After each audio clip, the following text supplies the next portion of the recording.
Hi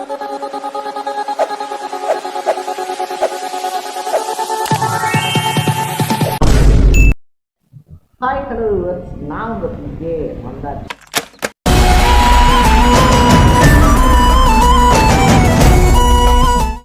so நம்ம இன்னைக்கு இந்த வீடியோவில் நியூஸை பற்றி பேச போகிறோம். யாரை பற்றி பேச போகிறோம் அப்படின்னு சொல்லி கேட்டோம்னா, பார்லிமெண்ட்டில் அடித்தட்டு மக்கள் அப்படின்னு சொல்லக்கூடிய மிடில் கிளாஸ் பீப்புள்ஸ் இருக்காங்க இல்லையா, அவங்களுடைய பிரச்சனைகளை வந்துட்டு தொடர்ந்து முன்னிறுத்தி தொடர்ந்து வந்துட்டு பார்த்தோம் அப்படின்னா அதுக்காக வாய்ஸ் ஓவர் பண்ணி யங்ஸ்டர்ஸ் கிட்ட தனக்குன்னு சொல்லி ஒரு ஃபேன் பேஸ் வச்சுருக்கக்கூடிய பொலிட்டீஷியன் அப்படின்னா அது ராகவ் சதா அப்படின்னு சொல்லலாம். ஸோ ராகவ் சதாவை பொறுத்த வரைக்குமே வந்துட்டு பார்த்தோம் அப்படின்னா பார்லிமெண்ட்ரி மட்டும் இல்லாமல் ஆம் ஆத்மி கட்சியிலையும் ஒரு முக்கியமான முகமாக இருந்தார் அப்படின்னு தான் சொல்லணும். கிட்டத்தட்ட 15-20 வருஷங்கள் வந்துட்டு அந்த கட்சிக்காக தொடர்ந்து பாடுபட்டு இருந்தார்.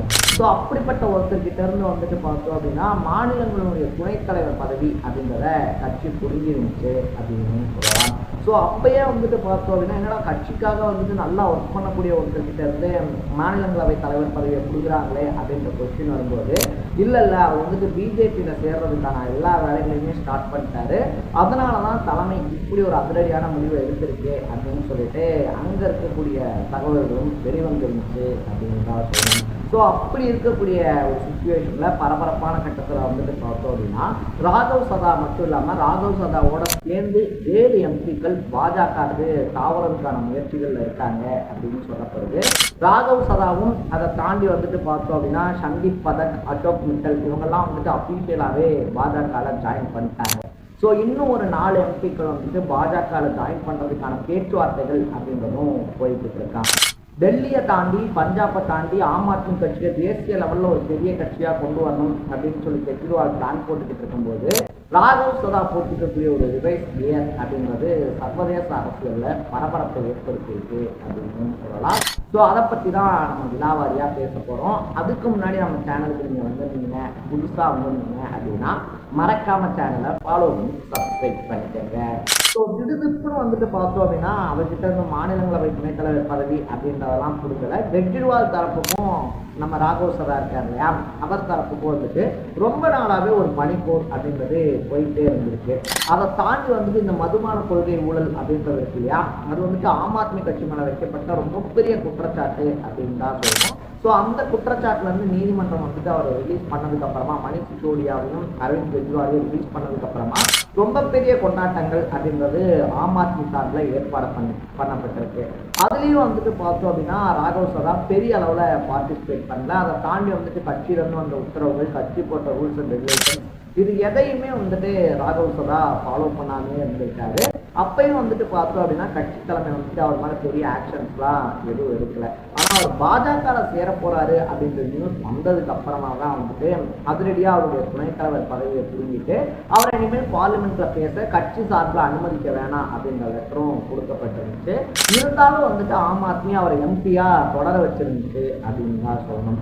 அப்பயே வந்துட்டு ராகவ் சதா பார்த்தோம் அப்படின்னா நான் மக்களுக்காக பேசினேன், மக்களுக்காக பேசுனதை தவிர நான் என்ன தப்பு பண்ணேன், என்ன நீங்க வந்துட்டு அமைதியாக்கிடலாமே தவிர உண்மையை தோற்கடிக்க முடியாது அப்படின்ற மாதிரியான ஸ்டேட்மெண்ட்லாம் கொடுத்து ஒரு பரபரப்பை ஏற்படுத்தி இருந்தாரு.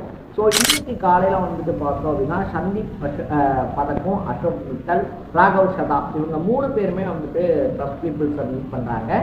அப்போ ராகவ் சதா வந்துட்டு பார்த்தோம் அப்படின்னா ஒரு ஸ்டேட்மெண்ட் கொடுக்குறாரு. நான் வந்துட்டு 15 வருஷமா வேறப்ப எல்லா செஞ்சு வந்துட்டு என் கட்சியை வளர்த்தேன்.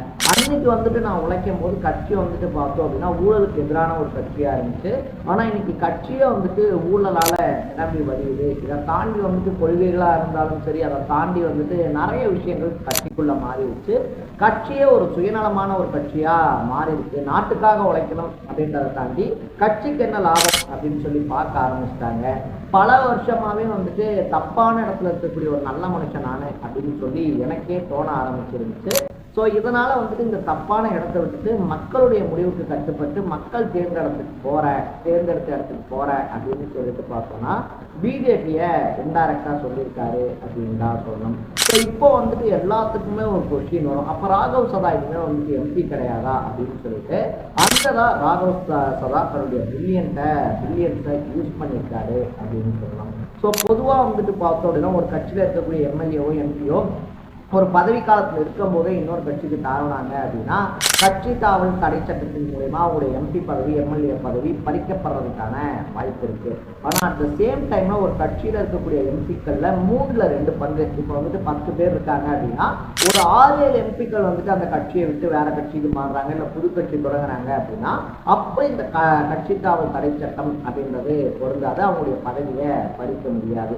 இதனாலதான் வந்துட்டு பார்த்தோம் அப்படின்னா ராகவ் சதா இருக்காரு இல்லையா, சந்தீப் பதக், அசோக் மிட்டல், இன்னும் சொல்ல போனோம் அப்படின்னா ஹர்பஜன் சிங், அதை தாண்டி வந்துட்டு சுவாதி மாலிவால் அப்படின்னு சொல்லிட்டு பலருமே ஆம் ஆத்மியில வந்து விலகிருக்காங்க.